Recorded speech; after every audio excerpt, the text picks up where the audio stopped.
Le seul problème, c'est qu'il y a un aspect un peu plus sombre.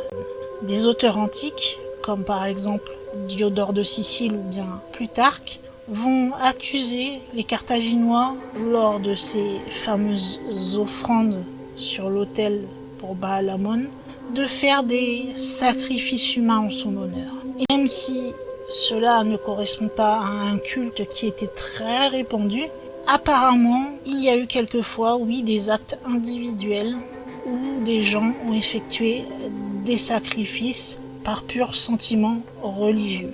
Après, il n'est pas impossible que certains adeptes de Baal-Hamon aient été un peu plus loin et que certains Carthaginois auraient offert à leur dieu des sacrifices humains. C'est dans ces fameux cultes privés qu'il y a la possibilité que lors d'un rite, certaines personnes auraient effectué ce fameux sacrifice pour Baal-Hamon. C'est quelque chose qui a fait surface, dont on a beaucoup parlé, mais en ce qui concerne, est-ce que c'était très répandu? Est-ce que ça a existé? Ce ne sont que des suppositions, puisque la question est très loin d'être résolue.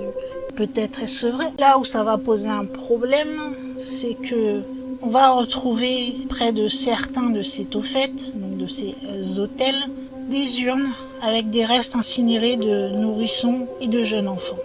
Vous vous doutez tout de suite que cela va alimenter l'idée que Baal-Hamon recevait donc bien en sacrifice des enfants pour apaiser sa colère ou pour obtenir sa protection.